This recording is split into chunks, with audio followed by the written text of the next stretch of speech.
नमस्कार। कार्यक्रम में आप सभी का स्वागत। आप जानते हैं आपका फ़ोन इन कार्यक्रम है जहां आप हमसे सीधे सीधे दूरभाष पर बात भी कर सकते हैं और आज विषय के संबंधित कोई भी समस्या आपकी होगी तो हमारे विशेषज्ञों द्वारा आप समाधान पा सकते हैं।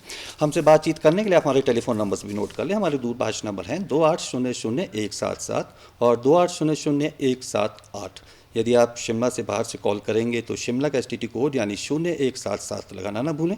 टेलीफोन नंबर से एक बार फिर नोट कर लें 28000177 और 28000178। हमारे आज के इस कार्यक्रम में चर्चा के लिए जो विषय चुना है वो है दुधारू पशुओं का प्रबंधन। इस विषय पर बातचीत करने के लिए हमारे साथ मौजूद है हमारे आज के विशेषज्ञ डॉक्टर मधुर गुप्ता। आप वेटनरी हॉस्पिटल सुन्नी ज़िला शिमला में वेटनरी डॉक्टर के पद पर कार्यरत हैं। डॉक्टर गुप्ता, आपको स्टूडियो में आने के लिए बहुत बहुत धन्यवाद। डॉक्टर मेहता, धन्यवाद बहुत बहुत। सबसे पहले डॉक्टर गुप्ता आपसे जानना चाहेंगे, जैसे आज हम विस्तार से बात करेंगे कि वैज्ञानिक तरीके से किस प्रकार से जो दुधारू पशुओं का प्रबंधन कैसे सुनिश्चित किया जाए ताकि हमारे जो पशुपालक हैं वो अधिक से अधिक लाभ कमा सके, अधिक से अधिक अपनी आर्थिकी को सुदृढ़ीकरण सुनिश्चित करें।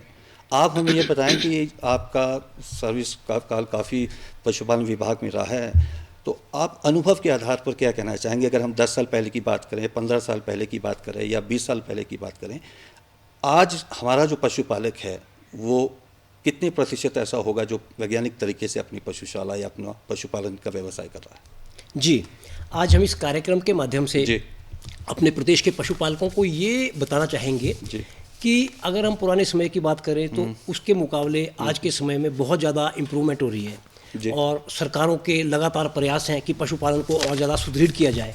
और जैसा कि हम सभी जानते हैं कि पशुपालन अपने आप में एक आजीविका का बहुत बड़ा साधन है। जी हाल ही में आपने देखा होगा कि अभी कोरोना काल था, अभी चल भी रहा है बल्कि, तो उस दौरान जो लॉकडाउन फेज़ था उसमें जो बहुत से लोग जो प्राइवेट कंपनीज में काम करते थे या बाहर काम करते थे, अपना काम करते थे दूसरी स्टेट्स में, लॉकडाउन की वजह से उन्हें घर आना पड़ा।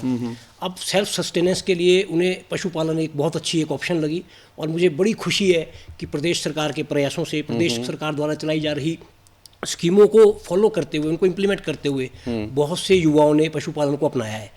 अगर हम वैज्ञानिक तरीके की बात करें तो पिछले 10 साल के मुकाबले आज हमारे जो प्रदेश के पशुपालक हैं, कृषक हैं, वो बहुत अच्छे तरीके से पशुपालन को कर रहे हैं। वो समय समय पे हम लोगों से फील्ड में हमसे पूछ के अपनी जो कमियां उनको दूर करते हैं और विभाग और सरकार जो है रेगुलर एक्सटेंशन कैंप्स लगाती है, अवेयर करती है, ऐसे ऐसे कार्यक्रमों के माध्यम से अवेयर करती है, मीडिया के थ्रू अवेयर करती है। तो मैं ये कहना चाहूँगा कि बहुत ज़्यादा इम्प्रूवमेंट हो रही है और जो अब जो पशुपालन चल रहा है ये एक बहुत साइंटिफिक तरीके से और काफ़ी हद तक चल रहा है। अभी टाइम लगेगा बिल्कुल सही अपने टारगेट पे पहुंचने पर हम तसल्ली से कह सकते हैं कि हमारा जो पशुपालक है प्रदेश का वो एक अच्छी दिशा में जा रहा है। तो बिल्कुल आपने सही कहा कि वर्तमान समय को जैसे आपने बताया कि आप अनुभव भी ये कहता है कि जो हमारे पशुपालक है अब जागरूक हैं और वैज्ञानिक तरीके से जो है वो अपना पशुपालन जो है व्यवसाय अपना रहे हैं। लेकिन अगर हम बात करें, जैसे डेयरी फार्मिंग की बात होती है, कई कहते हैं कि हम डेयरी फार्मिंग कर रहे हैं, लेकिन उनको जो हम पशुओं की बात करते हैं, कितने पशु आपने दुधारू जो पशु हैं कितने रखे हैं, तो किसी ने 2 रखे हैं, 3 रखे हैं, 4, तो वो भी डेयरी फार्मिंग हो सकता है। क्योंकि एक अगर कॉमन लैंग्वेज की अगर हम बात करें, सामान्य तौर पर जब हम डेयरी फार्मिंग की बात करते हैं तो एक पिक्चर बड़ी ऐसी आती है कि बहुत ज़्यादा संख्या में आपने पशुओं को रखा है, बहुत बड़ा आपके पास जो है पशुशाला का निर्माण आपने किया है और बड़े स्तर पर आप इसे व्यवसाय को कर रहे हैं। तो क्या डेयरी फार्मिंग की अगर बात करें और जो हमारी परंपरागत के जो तरीका है हमारे, जैसे 1 पशु 2 पशु हमारे आमतौर पर देखा जाता है कि घरों में होता है, उसको भी हम डेयरी फार्मिंग कह सकते हैं? जी, इसमें मैं आपको बड़ा क्लियर तरीके से बताना चाहूँगा कि फार्मिंग 2 तरह से होती है। एक ट्रेडिशनल या हमारी जो परंपरागत तरीका है वो है, दूसरा कमर्शियल होता है कि बिल्कुल बिजनेस पॉइंट ऑफ व्यू से करना और आपको मुनाफा कमाने के लिए एक डेयरी फार्मिंग को अपनाना है। अक्सर आपने देखा होगा कि पहले गाँव में या अभी भी होते हैं, कुछ लोगों ने 10-15 पशु रखे होते हैं, दुधारू पशु, देसी टाइप नस्ल के या उस तरह से, लेकिन उनका जो मेन एम होता है वो साइंटिफिक तरीके से उसको उस तरह से नहीं करते हैं। लेकिन अब जैसे जैसे कमर्शियल ट्रेंड चेंज हो रहा है, लोगों को समझ आ रही है, उनको मीडिया से पता चल रहा है, अब वो कमर्शियल डेयरी फार्मिंग की तरफ, वैज्ञानिक तरीकों की तरफ अग्रसर हो रहे हैं। ठीक है। तो हमारे पास जो यूथ आते हैं और यूथ इसमें बड़ा बढ़ चढ़ के भाग ले रहे हैं, तो हम उन्हें यही समझाते हैं शुरू में कि आप इस काम को कीजिए, ये बहुत एक पुण्य का काम भी है और सेल्फ एम्प्लॉयमेंट के लिए बहुत अच्छा काम भी है। लेकिन हम किसी को भी ये सजेशन नहीं देते कि आप सीधे ही 10 एनिमल, 15 एनिमल या 20 एनिमल से शुरू करो। क्योंकि एक जिम्मेवारी का काम होता है। ठीक है। और अगर आपको पहले इस चीज़ का कोई ज़्यादा आइडिया नहीं रहा है तो आप एकदम इतना बड़ा काम एकदम उठा लेंगे, इतनी इन्वेस्टमेंट कर देंगे तो कई बार खतरे का काम हो जाता है और मुश्किल हो जाती है। जी। तो हम हमेशा यही एडवाइस करते हैं कि आप अच्छे हाई मिल्क यील्डिंग एनिमल्स 2 या मैक्सिमम 4 शुरू में रखें, उसको साल भर चलाएं, एक मिनी डेयरी फार्म जिसको बोलते हैं। अच्छा। फिर उससे देखें कि आप जो इन्वेस्टमेंट कर रहे हैं, आप जो मेहनत कर रहे हैं, आपको किस तरह के ट्रेंड आ रहे हैं, किस तरह के रिजल्ट आ रहे हैं, आपको किस तरह का मुनाफा आ रहा है, पशुओं का स्वास्थ्य आप किस तरह से मैनेज कर पा रहे ठीक हैं। है। अगर आपको लगता है कि आप अच्छा कर रहे हैं फिर आप आहिस्ता आहिस्ता उसको बढ़ा सकते हैं। अच्छा, तो अगर ये मान के चलें कोई ऐसा है जो वैज्ञानिक तरीके से पशुपालन करना चाहता है और घर से भी वो किसान है, बागवान है या फिर पशुपालन तो लगभग सभी करते ही हैं जी। तो वो अगर इस डेयरी के तौर पर यानी कमर्शियल थोड़ा सा उसको थोड़ा लाभ उसको अच्छा हो और वो तैयार भी है कि जो आपके जो साइंटिस्ट है, जो आपका पशुपालन विभाग है, जो भी गाइडलाइंस देता है कि किस प्रकार से पशुपालन किया जाना चाहिए और जैसे हम बात भी कर रहे हैं वैज्ञानिक तरीके से ताकि अच्छा लाभ वो कमा सके, तो सबसे पहले कौन सी ऐसी विशेष बात है या कौन कौन सी ऐसी बातें हैं जो आवश्यक है हमारे पशुपालक भाई को जानना कि वो एक अच्छा जो है अपना डेयरी जो है एक तरह से चला सकते हैं। भले ही आपने कहा कि वो 2 या 3 पशु से भी वो आरंभ हो सकता है, तो उसको भी हम डेयरी ही कहेंगे। डॉक्टर मेहता, मैं ये बताना चाहूँगा कि जो पशुपालन है, जो वैज्ञानिक पशुपालन है, इसके 4 स्तंभ होते हैं। ठीक है। पशु पोषण, प्रजनन, प्रबंधन और स्वास्थ्य। अच्छा। जैसे आप ये समझ लीजिए कि आपके घर के 4 पिलर हैं जिसपे आपके घर का लेंटर टिका है। उसी तरह से ये 4 पिलर जो हैं इसी के ऊपर पशुपालन पूरा निर्भर करता है। अगर आपका प्रबंधन और पोषण, प्रजनन और स्वास्थ्य, ये सब आप सही तरीके से करेंगे, वैज्ञानिक तरीके से करेंगे, संतुलित आहार खिलाएंगे, जो पशुशाला का रख रखाव है वो वैज्ञानिक तरीके से करेंगे, पशु के स्वास्थ्य का ध्यान बिल्कुल वैज्ञानिक दृष्टिकोण से करेंगे, उसके स्वास्थ्य पर नज़र रखेंगे, डॉक्टरों की टाइम पे सलाह लेते रहेंगे, जो हमारा वैक्सीनेशन होता है, प्रोफाइलैक्टिक वैक्सीनेशन, टीकाकरण लगते हैं, टीके लगते हैं बचाव के लिए, उनको समय पे लगाएंगे, पेट के कीड़ों की दवाई समय पे देते रहेंगे, उनकी प्रजनन के लिए सही तरीके से आर्टिफिशियल इंसेमिनेशन करवाएंगे और हमारे चिकित्सकों के सलाह मशवरे और उनकी सहायता से अगर आप पशु पालन करेंगे और आगे बढ़ेंगे तो डेफिनेटली आपको कोई दिक्कत नहीं आने वाली और आप मतलब आहिस्ता आहिस्ता सेल्फ एम्प्लॉयमेंट में इतने सस्टेन हो जाएंगे कि आपको खुद लगेगा कि मतलब मुझे सच में पशुपालन ने एक आजीविका का बहुत अच्छा साधन दिया है और आपके जो परिवार है उसको एक रीढ़ की हड्डी मिली है, एक तरह से इकोनॉमी मिली है। जी बिल्कुल, आपने सही कहा कि विशेष तौर पर जितने भी हमारे पशुपालक हैं और पशुपालन विभाग के लगभग कोई ऐसी पंचायत नहीं है जहाँ पे कोई पशु चिकित्सा संस्थान नहीं है। तो उचित तो यही होगा जैसे आपने बताया कि पशु चिकित्सक से सलाह मशवरा करके वो अपना जो एक वैज्ञानिक तरीके से या हम कहते हैं साइंटिफिक लाइंस पर अगर अपना वो पशुपालन जो है सुनिश्चित करें। बहुत आपने अच्छा ये कहा, लेकिन इसके साथ अगर एक थंब रूल वाली हम बात करते हैं, मोटी मोटी बात, ज़्यादा हम साइंटिफिक अगर चर्चा में ना जाएँ, ऐसी विशेष तौर पर जैसे आपने बताया कि 4 स्तंभ कह दिया आपने कि न्यूट्रिशन या पोषण है, फिर बीमारी वाला आपने बताया और प्रबंधन जो मुख्य तौर पर मैनेजमेंट की बात करता है। लेकिन उससे पहले ये सबसे ज़रूरी आवश्यक है कि आपने जब ये डेयरी फार्म को आरंभ करना है तो वो सबसे जो महत्वपूर्ण है वो है आपकी पशुशाला का निर्माण। तो इसके बारे में अगर थोड़ा मोटा थोड़ा एक थंब रूल के टाइप अगर आप बताएं कि किस प्रकार से ये इसको बनाया जाए ताकि वही कोई सही प्रकार से जितनी उसमें पशु संख्या उसमें उसके आकार भी उस प्रकार से हो, धूप का अगर आप ध्यान रखना है, बारिश, पानी, हवा, इस सभी को ध्यान में रखते हुए कैसी भूमि पर इसका निर्माण सुनिश्चित करना चाहिए और कौन सी डायरेक्शन में हमें इसे बनाना चाहिए। तो हाउसिंग से शुरू करते हैं और डॉक्टर मधुर आपसे चाहूँगा कि आप धीरे धीरे जैसे आपने वो 4 मुख्य बातें आपने बताई, तो सभी को बस ऐसी आप हमें जानकारी दे जो हमारे जो पशुपालक भाई हैं वो इसको अमल भी कर सके और उनको कम से कम ये सूचना हम उन तक उनको पहुँचा दें और बाकी वो पशुपालन विभाग से जैसे आपने कहा कि वो पशु चिकित्सक से संपर्क कर सकते हैं और लगभग प्रत्येक पंचायत में हमारा कोई ना कोई जो आपका पशुपालन विभाग है उसका कोई ना कोई जो है पशु चिकित्सा संस्थान कार्य कर रहा है। तो सबसे पहले अगर हम हाउसिंग की बात करें, जी देखिए, जब भी कोई पशुपालन करना चाहता है और डेयरी फार्म खोलना चाहता है, मिनी हो बड़ा हो जैसा भी हो, सबसे पहले बात आती है स्थान की।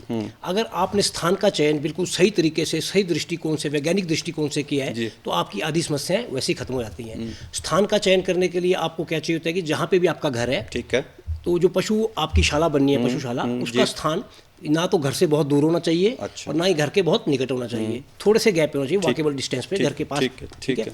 दूसरे वो स्थान हल्का सा ऊंचाई पे होना चाहिए, जहाँ पे आपके घर की जो लोकेशन है उससे थोड़ा हाइट पे होना चाहिए। अच्छा। उसका ये फायदा रहता है कि बारिश होती है, बरसात होती है, कुछ भी है तो वहाँ पे पानी इकट्ठा ना हो, कीचड़ ना भरे, ऊंचाई पे होने की वजह से ढलान की तरफ पानी चला जाए। दूसरे सबसे इंपॉर्टेंट चीज़ है कि आपकी जो साइट है वो सन्नी होनी चाहिए, स्थान सन्नी होना चाहिए, सूर्य की किरणें वहाँ पे लगातार आती रहें, सुबह भी शाम को भी, क्योंकि सूर्य की किरणों से आपको अच्छी तरह पता है कि सफाई रहती है, कोई प्रदूषण नहीं होता है, जो छोटे मोटे कीटाणु विषाणु होते हैं वो खत्म हो जाते हैं।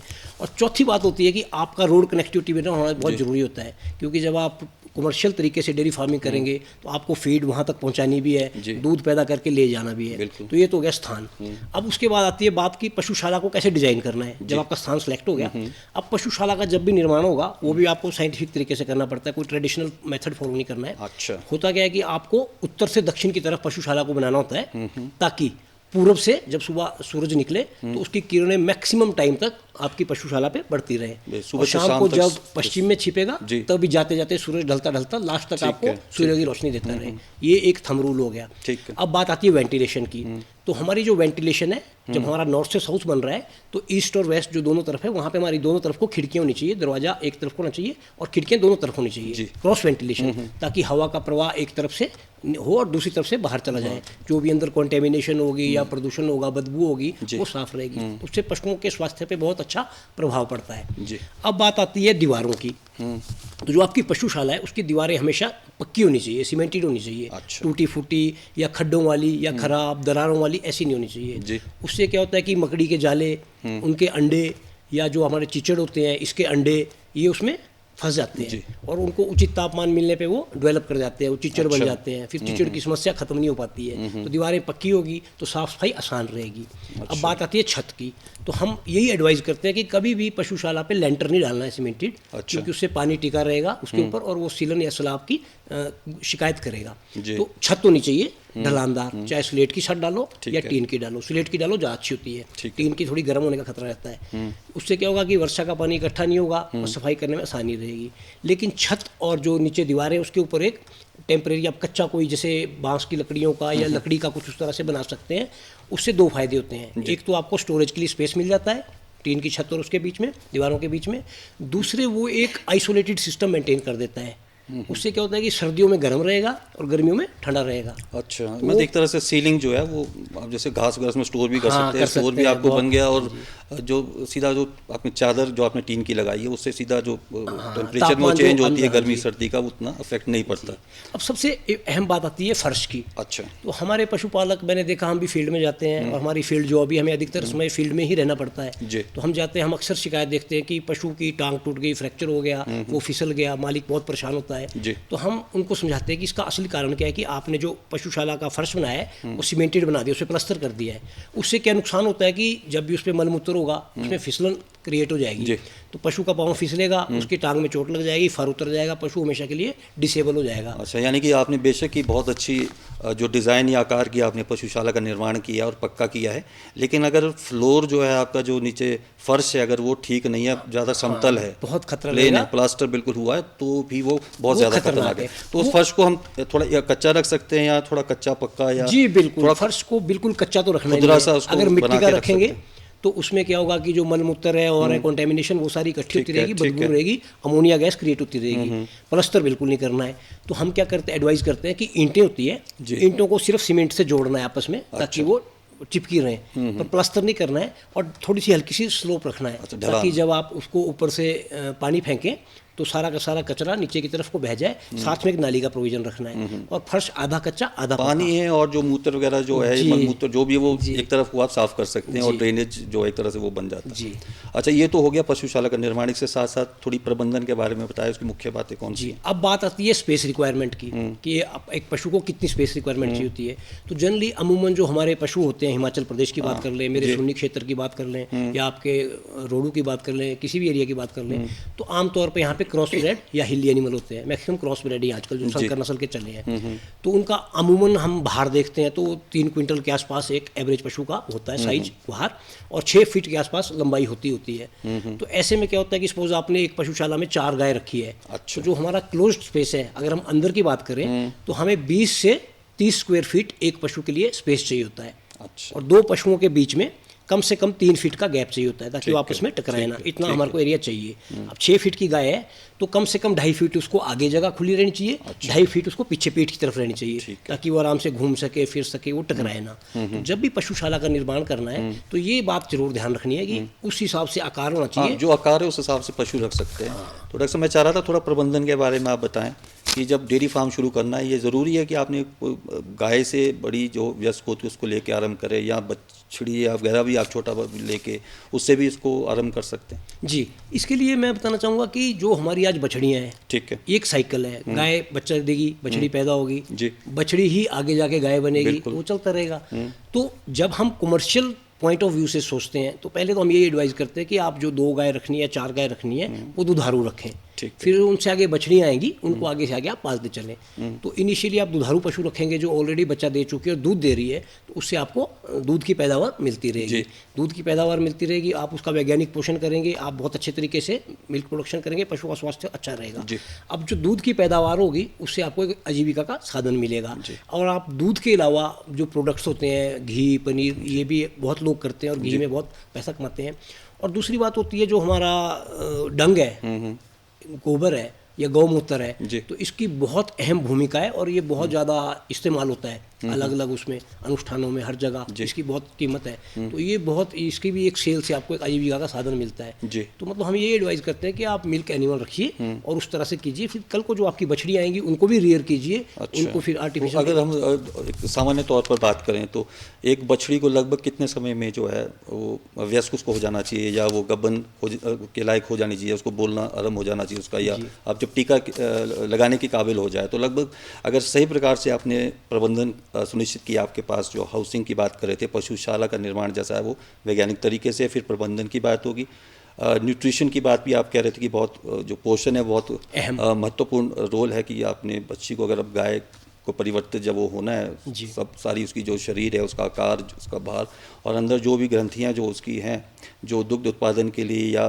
बच्चे तैयार करने के लिए यूज़ होती हैं, तो वो भी अच्छे से डेवलप हो जाएं। तो इसमें लगभग कितना समय लगता है अगर हम सही तरीके से सब कुछ करें? अगर हम शुरू से वैज्ञानिक तरीके से चले हैं, अच्छे तरीके से डेयरी फार्मिंग कर रहे हैं और हमने अच्छा संतुलित आहार दिया है अपने पशु को, और हमारा पशु अच्छा क्रॉस ब्रेड है, अच्छी नस्ल का पशु है, तो जनरली बछड़ी बहुत हेल्दी पैदा होती है।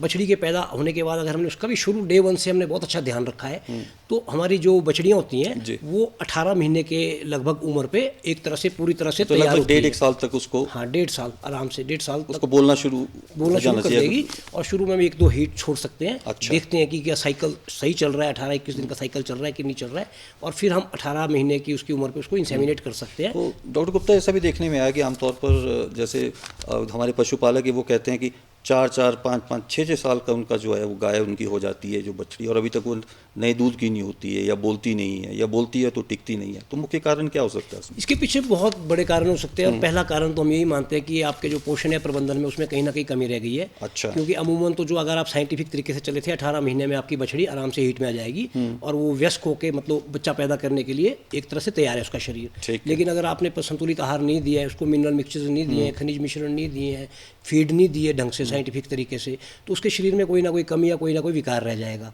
जब तक हमारा पोषण सही नहीं होगा तब तक उसका जेनेटल सिस्टम या जो गर्भाधारण करने की जो अपनी तंत्र है वो स्ट्रेंथन नहीं हो पाएगा। अच्छा, उनको चेक करने के लिए ये भी सलाह हमारे पशुपालकों को रहेगी कि जो नज़दीकी आपके जो पशु चिकित्सक है उससे समय समय पर आप उसको चेक भी करवाए अपनी गाय की। जैसे 1.5 साल डॉक्टर गुप्ता ने कहा कि भाई वो गाय को बोल देना चाहिए, नहीं बोलती है, 2 साल हो गए, 2.5 साल हो गए, तो ज़रूर कुछ ना कुछ उसमें कमी रह गई है। हाँ, जो पशुपालक है उसको इतना इंतजार नहीं करना चाहिए कि 5 साल इंतजार कर रहा है। उसको लग रहा है कि 18 महीने में या 2 साल में कुछ प्रॉब्लम लग रही है, तो निकटवर्ती पशु चिकित्सक के पास जाएं, उनसे अपनी गाय का एग्जामिनेशन करवाएं। फिर जो हमारे पशु चिकित्सक है वो ढंग से उसको एग्जामिन करके बताएंगे कि बच्चादानी में कमी है कि नहीं है, उसको ऑब्जर्व करेंगे, हीट स्टेटस कैसा है, पता करेंगे कि आपने पेट के कीड़ों की दवाई दी है कि नहीं दी है। तो अगर आप सही समय पे अलर्ट हो जाएंगे और हमारे संपर्क में आ जाएंगे तो हम आपकी समस्या को आराम से वो तो वही है कि जब गाय जो है वो बच्चा देगी या तभी वो दूध उत्पादन में आएगी, तभी आपको लाभ जी, हो तभी सकता लाभ है। अब आप गाय को पाल रहे हैं और वो नई दूध की नहीं हो रही है, उसमें टीका नहीं लगा सकते हैं, तो उसका तो नुकसान ही आपको है। हाँ, आपको नुकसान भी रहेगा और आपको एक परेशानी भी रहेगी, आपके दिमाग में एक भार भी रहेगा। ठीक है, तो इसका मतलब ये हुआ कि ज़रूरी नहीं है कि आपके पास एक अच्छा आकार का पशुशाला है, लेकिन आपने या अच्छे नस्ल की आपके पास गाय आपने पाल के रखी है, लेकिन पालने का जो तरीका है उसमें न्यूट्रिशन या पोषण की जो है बहुत वो महत्वपूर्ण, उसका जो अहम भूमिका। उसके साथ साथ ये समय समय पर जैसे कहते हैं कि कृमिनाशक हमें दवाइयाँ वगैरह देनी पड़ती हैं, या वो ये भी हम सुनते हैं, और बल्कि आपके जो विभाग के माध्यम से भी इसमें कैंप वगैरह लगते हैं, और प्रचार प्रसार के माध्यम से जो भी आपका विभाग, चाहे रेडियो के माध्यम से या जैसे आज हम दूरदर्शन के माध्यम से आपके विभाग की गतिविधि बता रहे हैं, तो वो अगर वो करे तो तभी उसका लाभ है। जब 4 स्तंभ जैसे आपने कहा था कि अच्छे डेयरी फार्म को चलाने के लिए, चाहे वो हाउसिंग है, चाहे वो पोषण है, चाहे वो टीकाकरण है, चाहे वो स्वास्थ्य, सबका अगर सही होगा तभी आपको लाभ मिलेगा। ऐसा नहीं कि आपने एक शेड तो बहुत अच्छा बना लिया, फिर गाय की जो नस्लें वो ठीक नहीं है, या गाय की नस्ल ठीक है तो मैनेजमेंट आपका तो जो तरीका है वो भी ठीक नहीं है, बस सीधा चारों में बैलेंस आपको मेंटेन करना है। उदाहरण है कि अगर आपके पास गाड़ी है, कार है, हाँ जी, उसके आप 4 पहिए अलग अलग तरह के लगा लें, अलग अलग साइज के लगा लें, कोई मजबूत लगा लें, कोई कमजोर लगा लें, तो आपकी गाड़ी स्मूथ नहीं चलेगी। नहीं, बिल्कुल आपने सही कहा। तो डॉक्टर मधुर, इसमें एक बात और आ गई कि सारी बात होगी हाउसिंग की, हमने समझ लिया आपसे, हमने मैनेजमेंट के बारे में आपसे समझ लिया, प्रबंधन किस प्रकार से हमने पालना है। ऐसा भी है कि जैसे बीमारी से हमने बचना है पशुओं में, तो कोई टीकाकरण को, वैक्सीनेशन की अगर हम बात करें तो ऐसा भी है कोई शेड्यूल आपका जो रूटीन में हम करें तो बहुत रोकथाम हो सकता है बीमारियों से। जी, बोलते हैं कि जो परहेज है वो इलाज से बेहतर होता है। अगर आपने परहेज किया है, समय पे टीकाकरण करवाया है पशुओं का बीमारियों के खिलाफ, तो बीमारियां लगती नहीं है। आमतौर पे जो पशुओं को तंग करती है चीज़ें वो होती हैं, जैसे खुरान जिसको बोलते हैं FMD, foot and mouth disease, खुरान के नाम से पशु पालक इसको जानते हैं। तो हम इसको जुलाई में इसका वो करते हैं, वैक्सीनेशन करते हैं। अगर हमने इसको वैक्सीनेशन की होगी टाइम से, तो हमारे पशुओं को एक वो रहेगा, सेफ्टी रहेगी कि वो इस बीमारी से बच पाएंगे। और ये केंद्र सरकार का और हिमाचल सरकार का एक बहुत बड़ा मैंडेट है, और ये बड़े युद्ध स्तर पे कार्यक्रम चल रहा है, और ये बिल्कुल फ्री होता है। आपको किसी तरह का कोई शुल्क नहीं देना है। मुखर की आपने बता दी टीकाकरण है, कोई और बीमारियों की रोकथाम के लिए? हेमोरेजिक सेप्टिसिमिया बोलते हैं, गलघोटू जिसको बोलते हैं, ये अक्सर हमारे गर्मियों में बीमारी आती है और भैंसों में ज़्यादा होती है। और ये अक्सर जो हमारे गर्म एरिया हैं, जैसे ऊना हो गया, नालागढ़ हो गया, सिरमौर के एरिया जो यहाँ पे इस तरह की अक्सर दिक्कत रहती है। अच्छा, तो ये जो टीकाकरण जून में हम वैक्सीनेशन करते हैं। तो जो टीकाकरण है ये निःशुल्क है? निःशुल्क है। हमारा जो स्टाफ है पशुपालक के घर द्वार जाके निःशुल्क इसको करेगा, और आपको किसी भी तरह का इसका कोई चार्ज या वो नहीं देना होता है, और आपको पूरा कोऑपरेट करना चाहिए। अक्सर क्या होता है कि कई जगह पे एक भ्रांतियाँ रहती हैं, कई पशुपालक बोलते हैं जी हम टीका नहीं करवाते, यहाँ पे हमारे गाँव में बुरा मानते हैं या वो है। तो अब ऐसा समय नहीं रहा है, आपको बढ़ चढ़ के आगे आना चाहिए और टीकाकरण करवाना चाहिए, क्योंकि ये जितने भी दवाइयाँ होती हैं, वैक्सीन होती हैं, ये हाई क्वालिटी की होती हैं, टेस्टेड होती हैं, और सही तरीके से जो है पशुपालन विभाग इसको आपके घर द्वार जाके, पशुपालक के घर द्वार जाके, बहुत सही है। और ऊपर से आप कह रहे हैं कि विभाग आपका इसको निःशुल्क ये लगा रहा है। एक अंतिम चलते चलते आप थोड़ा सा पोषण के बारे में बता दें कि हम खुद जो पशुओं का जो आहार है, जो दुधारू पशु का, वो खुद निर्माण उसका घर में किया जा सकता है कि बाजार से हमको उसको नहीं करना? आपको, अगर आप एक कृषक हैं और आपके पास अच्छा सामान है, सामान का मतलब कि जैसे दाना है, फल है, तो आप खुद बना सकते हैं, क्योंकि बाजार की फीड महंगी पड़ती है। अच्छा, तो ये बिल्कुल आपने सही कहा कि जो पशु आहार है उसका भी निर्माण आप अपने घर पर कर सकते हैं। तो सलाह यही रहेगी, आप अपने निकटतम पशु चिकित्सा संस्थान में आप पशु चिकित्सक से बात कर सकते हैं, और जो जानकारी और जो आपने हमारे आज पशुपालकों को दी है उसका आपका एक बार पुनः हम धन्यवाद करते हैं। तो ये था हमारा आज का कार्यक्रम। दीजिए डॉक्टर राजीव मेहता को इजाज़त। आप देखते रहिए दूरदर्शन। नमस्कार। नमस्कार।